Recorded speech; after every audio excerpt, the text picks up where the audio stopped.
So I'm of the opinion that the greatest minds in real estate have the initial J in absolutely. In their name. Absolutely. And some of us lean into it, and some of it just throw it in the middle. Mm-hmm. But Mark J. Seiden, welcome to the broadcast. Thank you. You are homeman.net. You are the home man. I'm the home man. And you've got the best vanity license plates in Westchester County, I will say, for the family. Mm-hmm. And welcome. And let's start. We're not gonna go back to Grenoble, France. That's an inside joke for the folks. We're not gonna go back to conception. Okay. But maybe we'll go back to, say, growing up in Chilmark and going to Ossining schools and graduating from OHS. That's correct. Before you went on to Big Red. Very good. Right? Well, little piece of trivia. What year did you graduate Cornell, by the way? 83. 83. Okay. So your perhaps freshman year was my older brother's senior year at the School of Hotel Administration.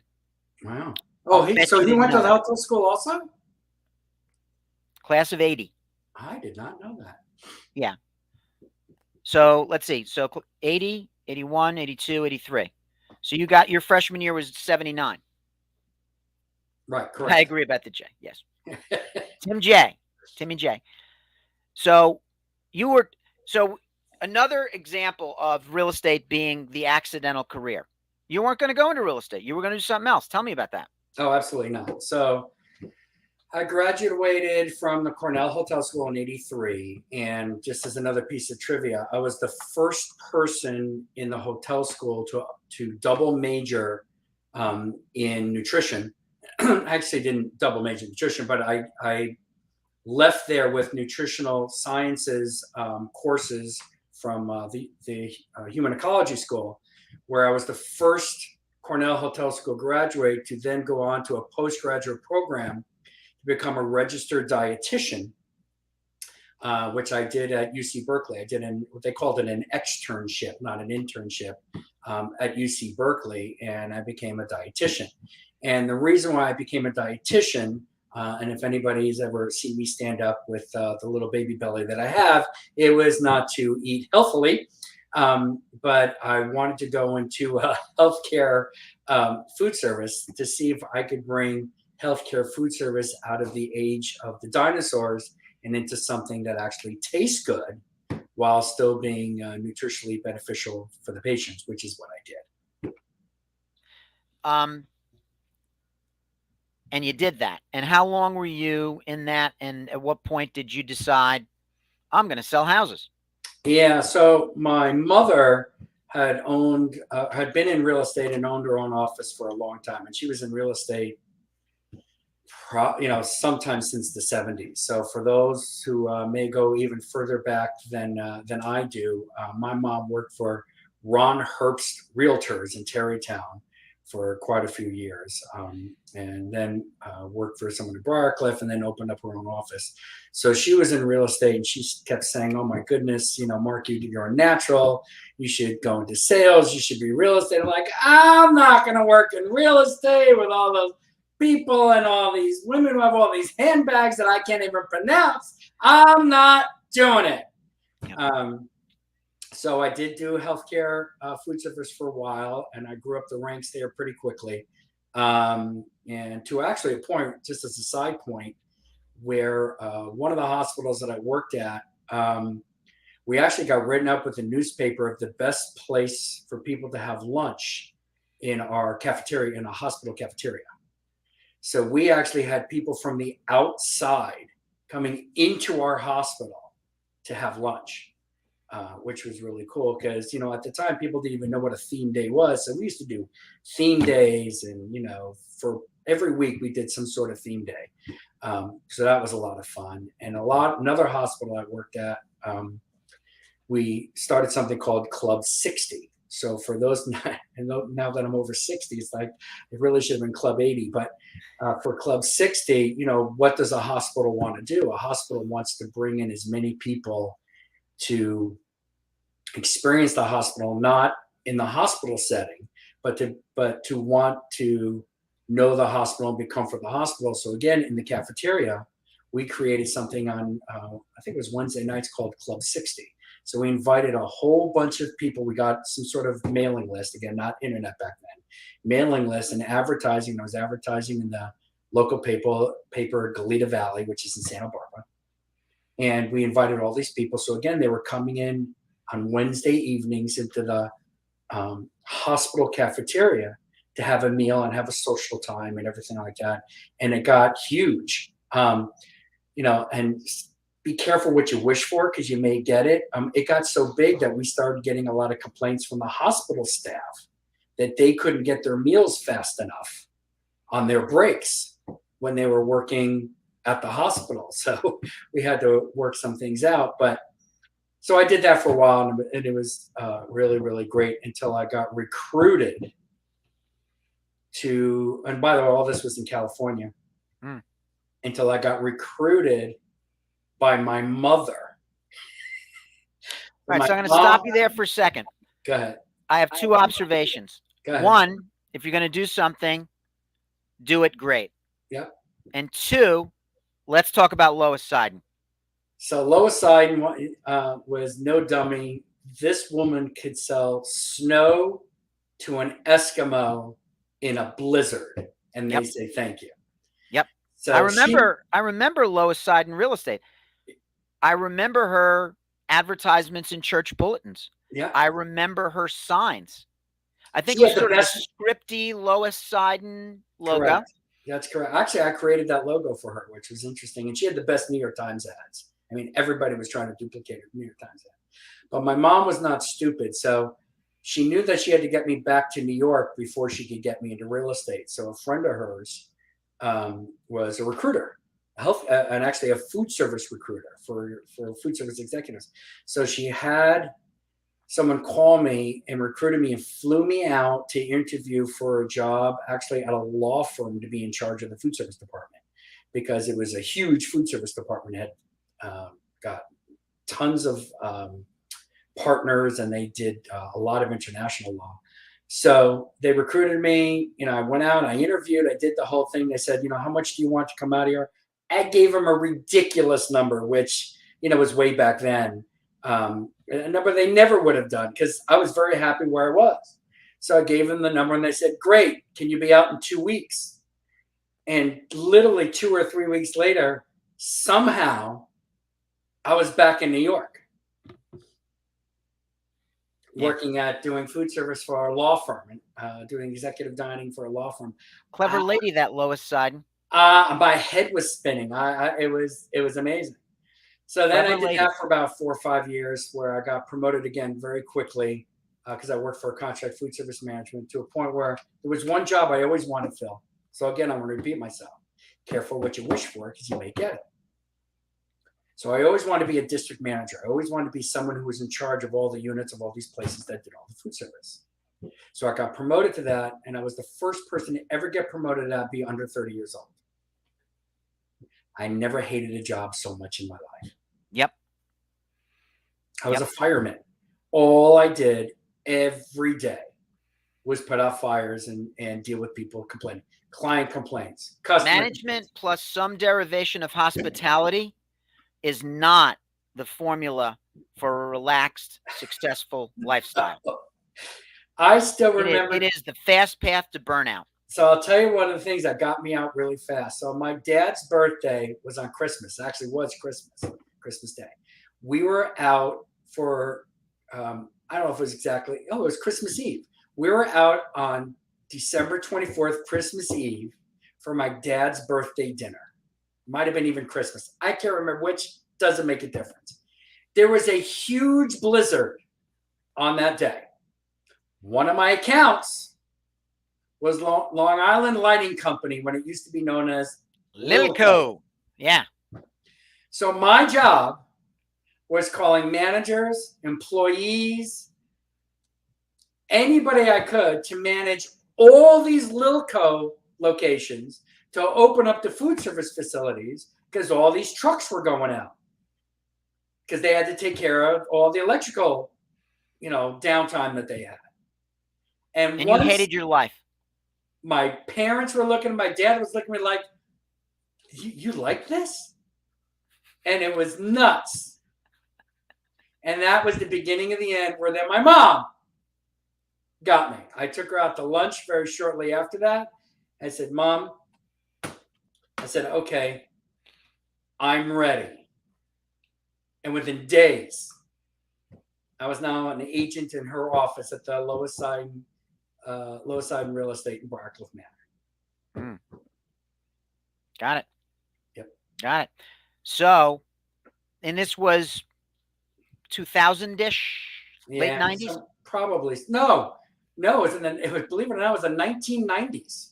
All this was 1990s because I left food service to become a full-time real estate agent where my mother, God bless her soul, did not give me a stipend. Nothing. And Amy, my wife, was pregnant with our first child. So this was 1993. Where we had to buy a condo, lease 2 cars. Amy was pregnant. When we bought the condo, we were living in my parents' house until the condo closed. Over here on Fox Hill. Oh, Fox Hill. Okay, gotcha. Yeah. They'd moved from over. They'd moved from Meadow Circle. Oh no, my parents lived in Meadow Place. Right. So that was my parents' house, and then they had moved from there. When we all left, my parents moved into a smaller house in Briarcliff after that. But when we came back, so I wasn't living in Meadow Place. I was living on Holly Place with my parents at the time. Gotcha. And so for those who are curious about why I'm saying this, little coincidence is that when I bought my house in 2007, I later found out it was like 5 doors down from where you grew up. That's correct. I lived on 11 Meadow Place, and you live on Meadow Road. Yeah. Meadow Road, not too far. Not 5, 6 houses. That's right. So greatest trick-or-treating neighborhood next to the Indian Village. It was great. It was great. So so that's when I started in real estate. It was in 1993. So it's now 30 years. Gotcha. So, like many people, you had a big why, right? Yep. You have a family, new career, you got a baby coming. This was not a maybe we'll make this work kind of thing. And coming from a background where you had, wanted do things with excellence, there you go. I created that entire logo. Now, of course, I was in food service. So where's the house? On a plate. On a silver platter. Yeah. Nicely done. Nice. I still remember that script logo. Still remember that. Yeah. So, any roadblocks getting started? I mean, that first year must have been a heady year, right? Well, it was crazy. And of course, I went in there with the same attitude of why I didn't want to go in there. It's like, I just didn't want to work with a whole bunch of people that it was really second or third jobs for. They really didn't have to make money. Yeah. And I needed to make money. Yeah. So, no one did any personal marketing way back in the 1990s. And I started doing personal marketing. So I started going to a lot of networking conventions that were national ones. So some were in New York, some were not New York, but they were all national ones. And I pretty much copied most of the things that people were doing in California. So I was the first person to actually take a picture and put it on a business card and put it on a sign writer. So that's all your fault. It's all my fault here in Westchester. Matter of fact, Richard Haggerty, I hope he remembers, but when we show houses, what do? We leave our business card to let people know that we were there. Well, mine was the only business card that had a picture on it. So there were ethical standards complaints against me for marketing to other people's listings. I can see that. Didn't go anywhere. Never got convicted of an ethical breach for doing that. For having the audacity to put your mug on your business card. And now people laugh at that. Now the question is, you know, who does how big should my picture be? How old is my picture? Right. You know, so you know, really, if I'm 60, should I still have my bar mitzvah picture on my business card? Right, exactly. Yeah, so for those in Westchester that may not know, yeah, it's my fault. I can't tell you I invented it. I wish I was that brilliant, but they were doing it all over the West Coast, all over the West Coast. That was, I mean, black and white. You know, color was $8,000 per square centimeter back then. Yeah. So sure. Everything was done with black and white. But I did it on my pictures. I got those 6-inch sign writers. I had my picture on a 6-inch sign writer. I had my own separate number. Nobody had a separate number. Tim is asking me if I still use the same picture. Funny story. I literally just changed it. I'd have to look back. I can't give 5, 6, 7, 8 years ago. I mean, so really for over 20 years, yeah, I still use the same picture, my same color picture that I used when I first did my first color picture. So we literally just changed it not too long ago. But yeah, so it was the first one on a business card, first one on a rider. Then I went from a rider to a for sale sign. First one on the for sale sign, first one on brochures. Oh, and first one on postcards. So a lot of people, not a lot of people, as you know, very few people were sending out postcards. But I was the first one to put a black and white picture of myself on a postcard. So it all started here with me. The complaint, I really felt badly for Richard Haggerty. The calls that he had to take at the time.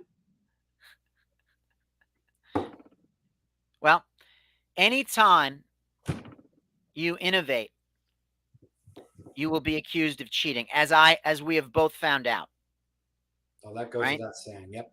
As we have both found out. And this isn't about me, but who tipped you off to syndicating your listings to Zillow and Trulia all those years ago? Gee, I wonder who that was. Right. Oh yeah. Yeah. Yeah. All right. So at some point, Lois decided to buy a franchise, or what happened? Because you then went to Coldwell, right? Yeah. So what happened was I was with him for about 5 years. I was with my mom, maybe even less than that. I can't remember when we sold. Maybe it was around 98-ish. So my mom wanted to retire. And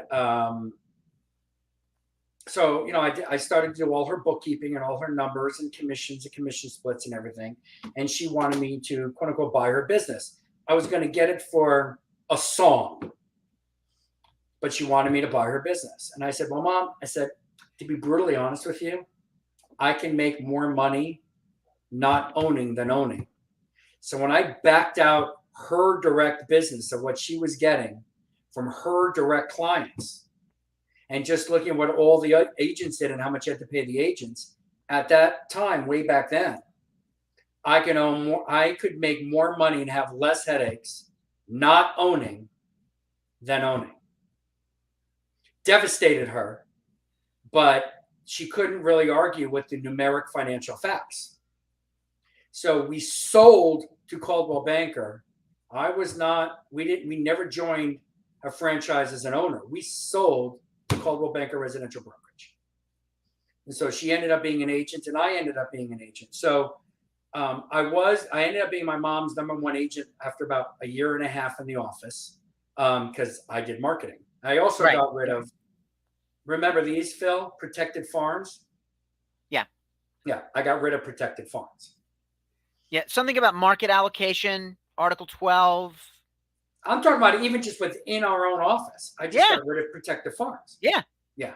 Still market allocation. Right, because these agents, you know, what they did is, it's not that they wanted to keep those areas for them to market.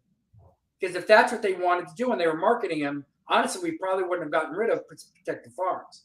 The reason why Protected Farms within the office, farm areas and streets and neighborhoods were eliminated is because people wanted to keep their streets. They weren't marketing. They just wanted to make sure nobody else marketed them. Yeah, they just wanted to keep you out. They weren't exactly being proactive. Which and again, I told for those who this is a little bit of a lesson in history, because there's going to be some people who are like, "What's a farm?" Yeah. But it's a Well, local farm area was of specialty.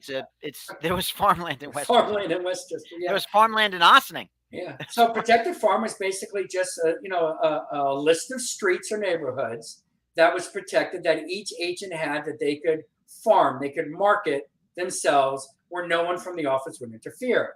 My argument was, plus I was also the son of the boss, was all the other companies are marketing to those streets that you're not marketing to. So the only one that you're keeping from getting that business is Lois Seiden Real Estate. Is your brand, right? Is our brand, because you aren't marketing. If you're marketing, great, knock yourself out. But if you're not marketing, you're just keeping our brand out. So Yeah. farm areas went away. Smart. So then we sold to Coldwell Banker. I was an independent agent. I actually had my own little, at the time I was called a mega agent with a mega team. That's just something that I'd learned from a guy, Lou Dobbs, believe it or not, is it Lou Dobbs? Dobbs was his last name. Can't remember his first name. In Chicago. He had a huge brokerage of all these little mega agent teams. It was kind of before the Keller Williams and teams. People didn't even know what that stuff really was. Yeah. But he was humongous in Illinois. So I had my own little mega agent team. I had 3 or 4 people working under me, an admin, a couple of buyer agents.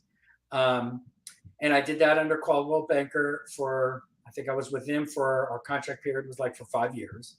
I was the #1 agent in their office in Brockcliff. Matter of fact, me and 2 or 3 other of us on my team, we had over 40% market share in our office of business, of the entire Coldwell Banker office. But if you remember back then, the only company coming in at that point on commission splits was really kind of Keller Williams, and ERA was never really a big player in our area at the time. Yeah. So, ERA was giving much higher splits. They never really took a foothold. So the big company that came out was Keller Williams, kind of disrupting and restructuring commission splits. So Gotcha. I'd gone to Coldwell Banker, and I had told Coldwell Banker, and again, at that time, people were really fighting teams in higher splits. I was giving Coldwell Banker from my split almost $250,000 a year. They were getting from me. And I said, we have to restructure that. How'd that go over? Really well. That's why I'm still with them. Yeah. It did not go over well. I even told them that at the time I would give them $100,000. They could have it all up front. I'll start as a 50-50 split. They could have it all up front on the first however months of business took me. And then I would go 100%. They could charge me a transaction fee if they want after that. And of course, I got a big fat no. And they never thought I would leave. But that's when I left and I opened my own brokerage. And what was it called? Mark Seiden Real Estate Inc. Yes. And if I remember correctly, Mark J. Seiden Real Estate Inc. Of course. Don't forget the J. And you were, if I'm not mistaken, on Spring Street. Yeah. So Was that the first office? No, it was actually my second office. My temporary office that I went to is there was an accountant that let me share some of his space in Brockcliff Manor. So I don't remember how long I was there, but I was there for a while, kind of building and get everything out and transitioning and so on and so forth. But then the first office that I really leased, yes, that was 80 Spring Street in Ossining, where at that time that was actually a brand new apartment building that had a retail on the first floor. So I was on 80 Spring Street for a few years. So I'm gonna talk a brief moment here about the balls that it took to open up an office on Spring Street at that time. So you and I both grew up in the area, right? So Correct. I grew up in the Indian Village. You grew up in Showmark. These are two neighborhoods that are like right next to each other. Correct. The Indian Village is kind of like this Levittown-y, small starter homes, ranches, and Cape Cods. Charm can be. Charm. Awesome. And Showmark was kind of like a step above, splits, colonials, bigger lots. I kind of call it the Norman Rockwell kind of look. Yeah.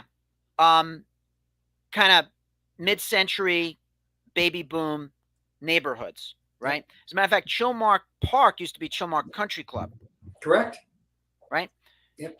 So at any rate, at that time, downtown Ossining was so blighted from urban renewal in the 70s that you could go an entire block and every storefront was either rubble or vacant.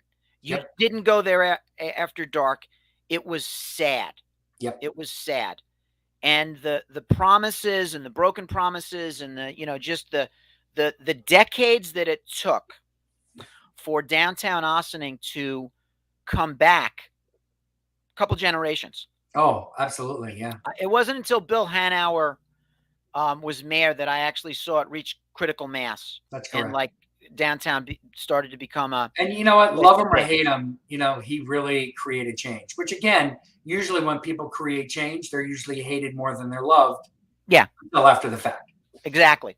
So if you are in downtown Ossining in like 2002, 2003 on 80 Spring Street, you are placing your stake in what looked like, and I'm not exaggerating, what looked like the Bronx is burning in the 70s. Yeah, we were kind of at the cusp of the Hanauer rebuild. So it was blighted, but you threw your hat over the fence. Yep. And you decided that you were going to be part of the solution here.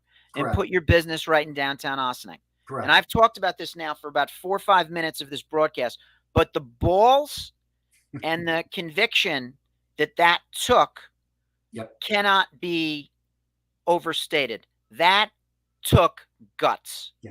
And my mom was going to kill me because we were taking a brand, we were putting a different location, but I got to tell you, it was a great place to be. It got great visibility. It got great visibility by the people who live in Austin, even for those who lived in Briarcliff in the Ossining schools, Brossining as I call them, Briarcliff in the Ossining schools. There you go.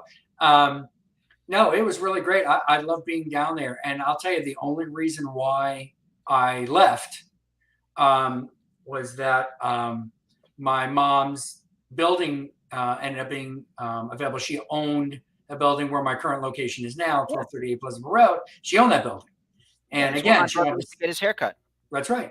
And that's where, she was like, I want to divest in this stuff and everything. Do you want to move your business there? So no business person is going to say no to, owning his own place and not having to pay rent and so on and so forth. So that's really, honestly, the only reason why I left. That awesome location. But I loved it. The police station was brand new when I got there. It was. I was there. I helped market a building across the way called the Orchid at the time. So the post office still had that new post office smell. New car smell with the post office. And that was when you came on my radar. So about that time, I had moved back home. I was a newlywed. I decided, you know what, we're having kids like clockwork. I'm going to do mortgages. So I dropped into your office to solicit your mortgage business. Was I nice? Say it again? Was I nice to you? Well, you were fine, but you were busy. So what I saw was a freaking tornado. All right. So I walked into your office and you were a whirling dervish of action. And, leave your card. Thank you. We're in a meeting, like that.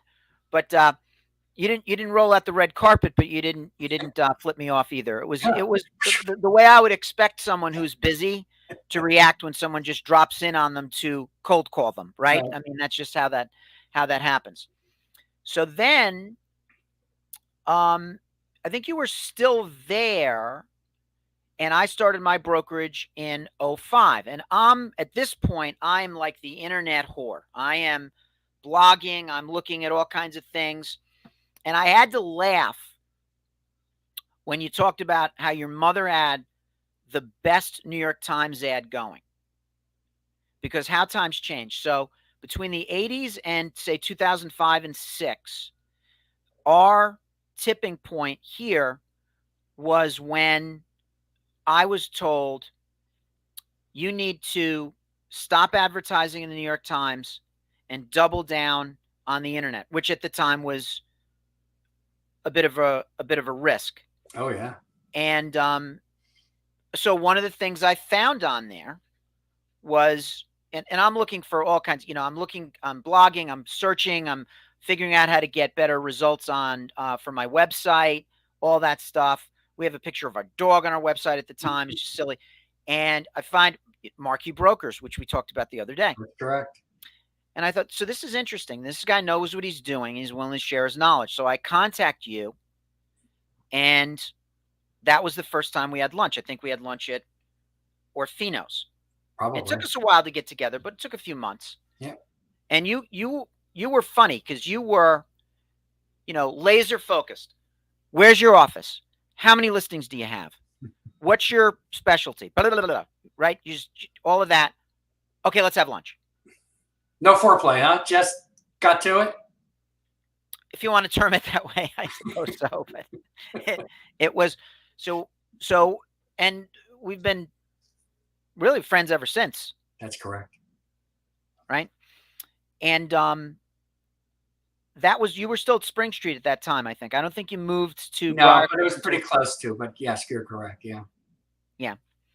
But we did meet, whatever. I knew you were chatting with me about opening, the office in Briarcliff. That's for sure. Right. All right. So now you are in Briarcliff.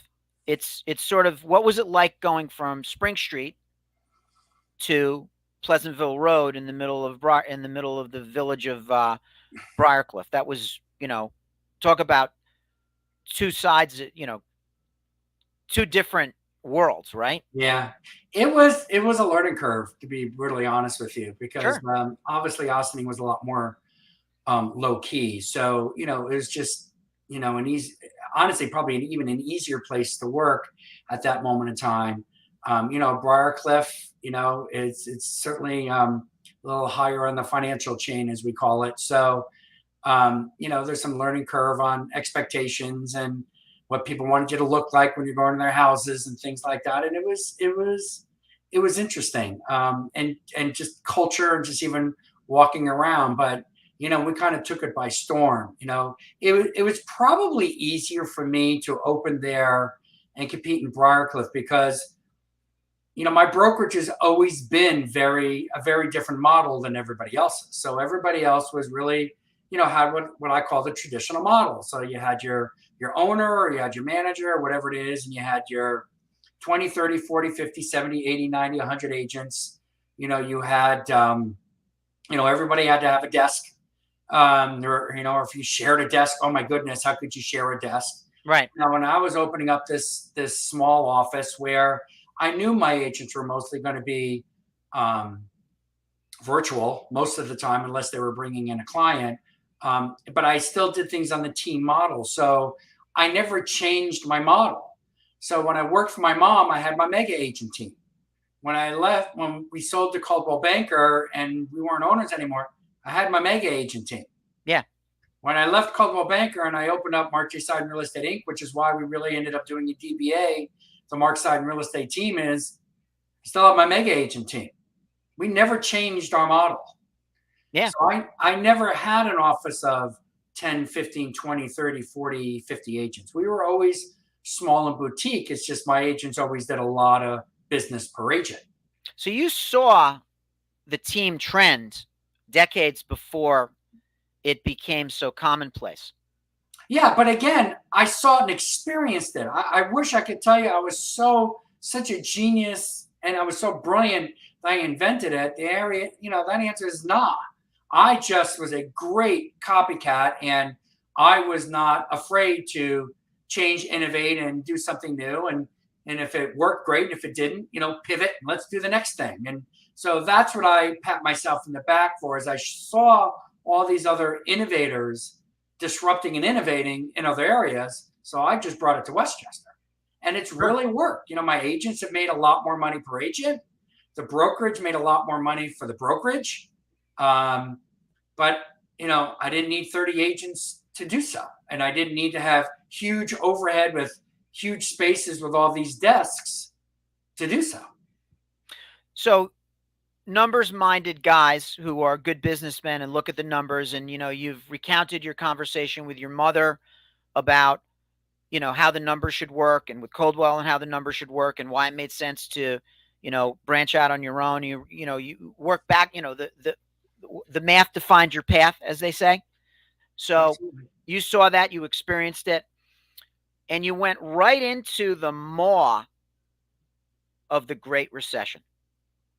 It was so exciting. Talk to me about that. So, 2004 and 5, the first time you and I sat down, I think was around 06. There was talk of soft landing. I can't even say the words. There was talk of a soft landing. No, maybe the Big Short guy saw it. Didn't we realize, former loan officer, that with billions and billions of dollars of baloney subprime loans out there, that at some point this would become a bit of an issue? Oh, yeah. And, and it's really interesting because, that's when I learned about short sales, both actually from you and Mark Borland. Mm-hmm. I hopped on that parade very quickly because, all that stuff was really going to implode. Well, the market of the moment, right? Yeah. I mean, one of the things I saw during the Great Recession, and I don't remember who this agent was, but I had a listing. It was for sale and for rent, and a big honkin' luxury agent in northeastern Westchester County showed it to a prospective renter. We're talking about like a $3,000 a month residential renter. Way back then, that was a ton of coin. I mean, in Northeast Western, I guess, but when you're used to selling $1 million mansions, it's like how the mighty have fallen. And I've always laughed, if you can do it, right? Right. But I've always kind of seen like an irony in putting all of your resources into being the luxury brand of choice. Obviously, we're in a very affluent county. There's a lot of upscale, high-cost housing. Somebody's got to sell it. It might as well be me, right? But when the market crashed, the market of the moment was not $2 million mansions. No. The market of the moment was people who were upside down and had to get out from under that. Yeah. You saw the market of the moment. Yeah. What I really find out about this industry, which I still find fascinating at the time, is that there really are a lot of smart people, who are in our profession selling real estate, but there's a lot of fear. People just are afraid to pivot. They just are afraid to really kind of look and see what's coming down. What do you have to do next to, capture? Like, I'm thinking about when you talked about it before, like my mom was the queen of the New York Times ads. When I was still working for Coldwell Banker, before I even went on my own, I stopped doing ads. And, my mom and I used to have colorful discussions that might have been, a little higher in decibel than, families should really probably have with each other. Did I say that well? Was that good? Because it was totally going against how she had done real estate, for decades. But, you and I kind of saw the same thing where, I was on internet advertising. I did not do the blogs and I did not do a lot of the podcasts, which other people were doing, which, I should have. But we got off of the New York Times ads. Matter of fact, my big competition around me, part of their listing presentations, they were using that against me. My listing, Seiden doesn't do this and Seiden doesn't do that. They just didn't also show what Seiden was doing on the internet. Like, I was the first person, I'll tell you, at least according to Circle Picks. Remember Circle Picks? Sure. So the Circle Picks rep, when they first came to Westchester County, according to that rep, can't tell you whether it's true or not, just whatever the person told me. Guess who was their first client in Westchester County? Some guy with a J's in his Exactly. name. Yeah. So, we were doing circle picks, we were doing single property website. We were doing things nobody else was doing, but we weren't doing ads. So, every time this market changes, and I can't understand how people don't think the market's always going to change. It's always going to change. And even when the market was great during COVID for us, in late 20, mid 20, all the way through maybe the beginning of 22, my staff heard me saying, I'm really nervous. I'm really nervous because the real estate agents were, I called it tuna fishing. They were all going tuna fishing, but they decided they weren't even throwing their rods and lines and hooks into the water anymore. There was just so much tuna, so many tuna, they were just jumping on the boat. So they just stood there. So let's just have the boat here. That's good enough. The fish are just jumping on. Yeah. I was freaking out on my agents. They're like, Mark, how much more money do you want to make? I said, well, first of all, don't ask me that question.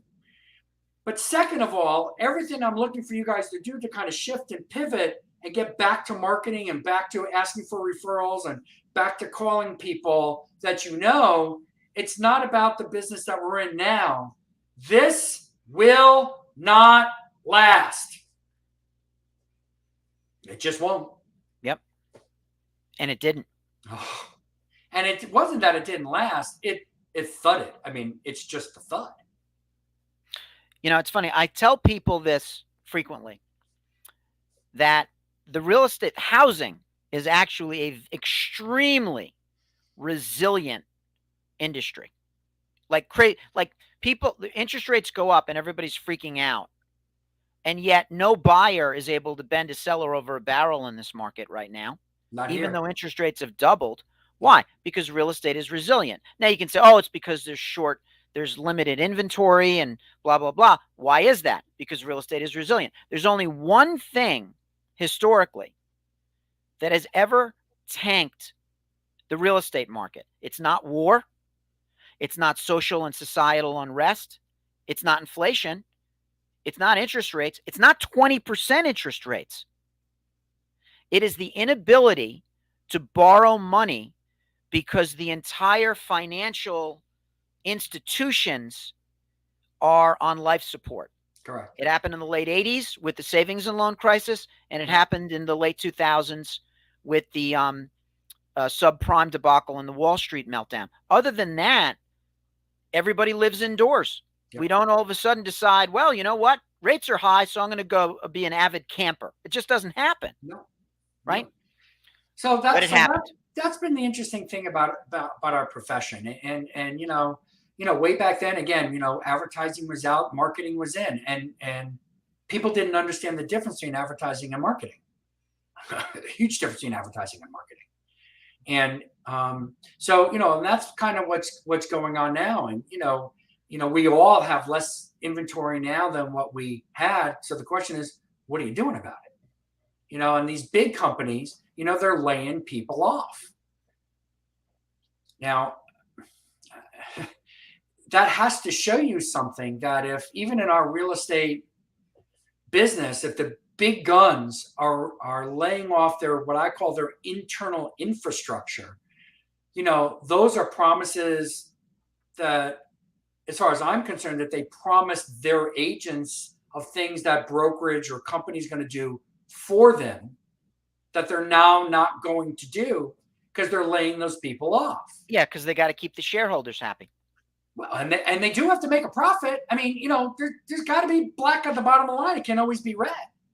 So you can have red for a month or two. You can have red for 6 months, but you can't have black year after year after year. It does become a problem. What's that? It does become a problem. Yeah, becomes a little bit of an issue.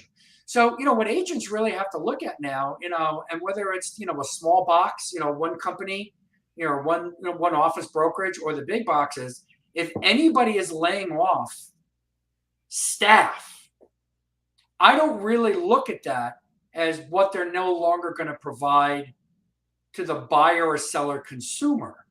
That to me is what they're no longer going to provide to I'm going to say the brokerage's first clients, which are their agents. Yeah, they're internal customers, if you will. They're Every internal company's customers. employees Right. is their internal customers. That's correct. So if they're not going to provide this for the agents, that means a lot of the pre-marketing or marketing or back support in order to gain market share, gain leads is going to disappear on the brokerage level.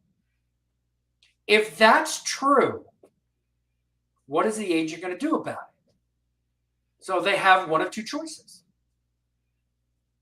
Let me rephrase. They have one of three choices. Complain and switch, or learn to fish yourself, and pivot to be able to find that lead. And I will tell you, at our brokerage, that's what we're doing. We're small, we're tiny, we're little. We are doing fine. We're not blowing it up. I really don't know anybody right now that's blowing it up. Well, I think you're being kind of modest, because when you say you're not blowing it up, you are at the top of the leaderboard for 2 school districts. Thank you. But when I'm teaching, I mean, my agents meet with me. They're independent contractors. They are not employees. But every single one of them is at a 2.5-hour training every week. Every week. To learn about, we do scripts, objection handling, role play, and marketing and lead generation. 2.5 hours. They don't miss unless they or somebody else is dead or soon to be. And I know that sounds brutal, but that's how important it really is to them, because all we're doing is looking for the next pivot. And that's what I find interesting about our entire profession is there's a lot of really smart, bright, intelligent, eager real estate agents out there, but no one is teaching them how to pivot. Yeah. Yeah. And That look, scares when you me. consider the fact that we shepherd the largest transaction of most people's lives, the importance of training is it absolutely cannot be understated, overstated rather. And if someone hears you talking about, for example, objection handling or rebuttals or, salesy kind of things, you're not really, maybe they don't hear through the filter of working in the best interests of the clients or what's in the best interests of our prospective customers and clients. But the fact of the matter is, a well-trained agent is going to have way happier and more satisfied clients overall and down the road. Well, I'll give you an example of that, Phil, because you're absolutely right, because I hear that a lot. It's like, well, you're going to sound like a used car salesman. Well, one, it depends on how you say it. Yeah. And two, I always say, you really have, I always call things like the force, right? There's the dark side and then there's the non-dark side, the force. It depends on whether you're going down the dark side or not. And script objectioning habits or script objectioning is really educating people so they can make their own decision. Like, for example, when a buyer who's putting 20% out doing 80% financing, doing 10% doing 90% financing, does not want to come up $10,000 on that offer. Now, our job is to educate the consumer. What does that $10,000 mean? Because $10,000 sounds like what? $10,000. Sounds like a lot of money. Yeah. But for someone who's doing 10% down, 90% financing, it's not $10,000. Okay. It's $1,000 in cash because they're financing the other $9,000. Now, what does the other $9,000 cost per month? Well, it depends on the interest rate. But let's say, depending on this rate, it's $50 to $65 a month, depending on the interest rate. Tax deductible. Yeah. Mostly, especially in the early part of it. Is that and I don't say can they afford? Is that person willing to spend $65 a month?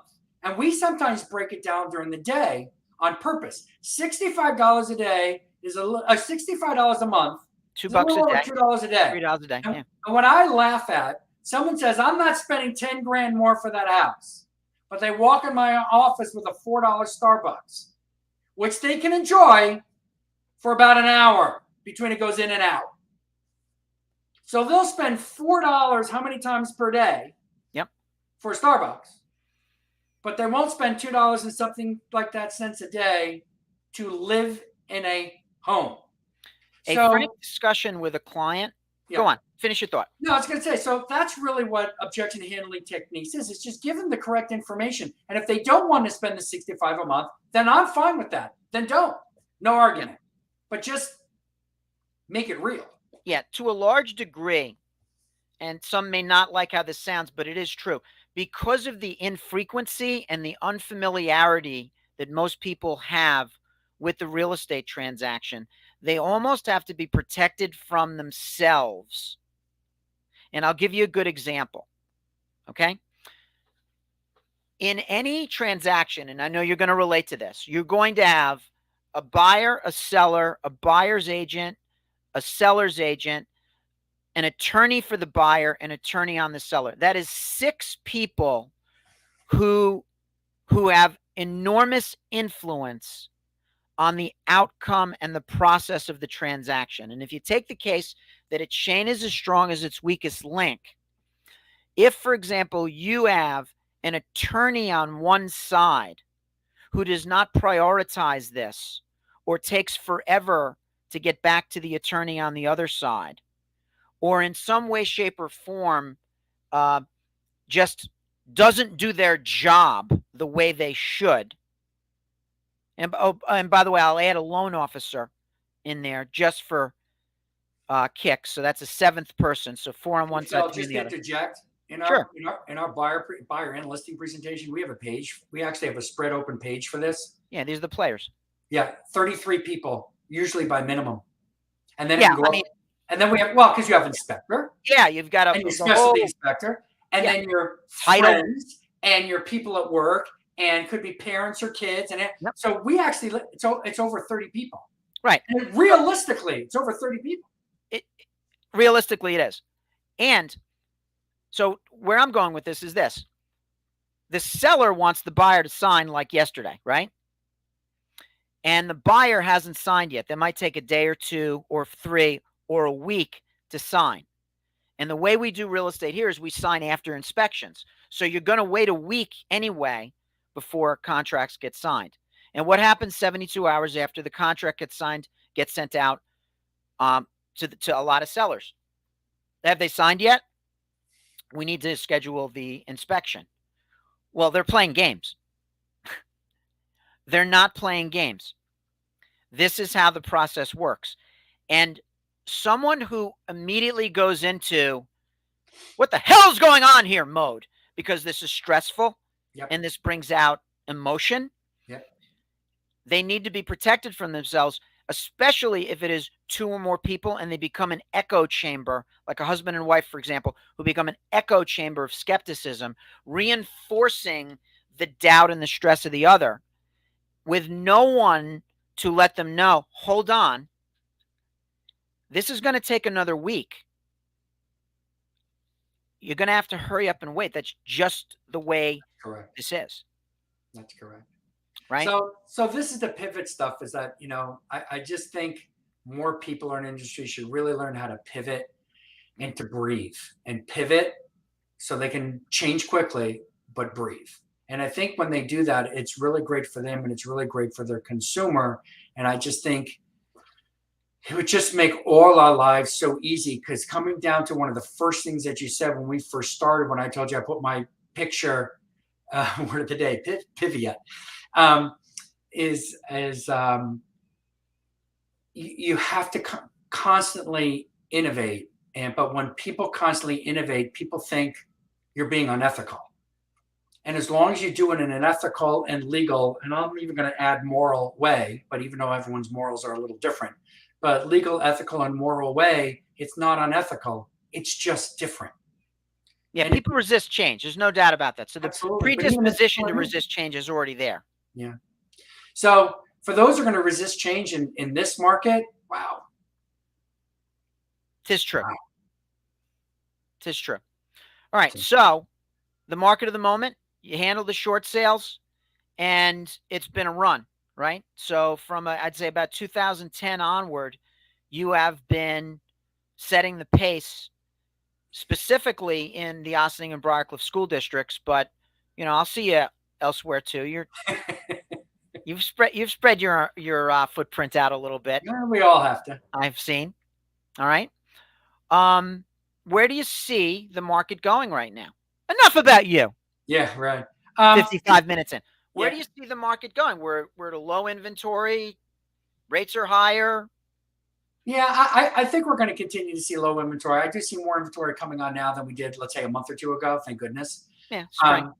But I do think I think during the COVID times, one of the reasons why we had such a great 20 and 21 and part of 22 is a lot of people that were probably going to sell in 4 or 5 years did it in 2 years. So no matter how you look at it, there's still a limited number of houses. It's not it's not a forest where you can suddenly just start growing more, just because if you plant the seed. So not everybody moves. So people do stay for 2 years, 5 years, 7 years, 10 years, whatever. So there's always going to be people who are going to want to buy down. There's always going to want to be people who move. But I think there's a lot of people that were thinking about moving within, let's say, 5 years that did it in that 1.5 to 2.5 year period. Yeah. So, I think we're going to be in a little bit of a listing crush for a little bit. And I do think there are still more buyers than sellers.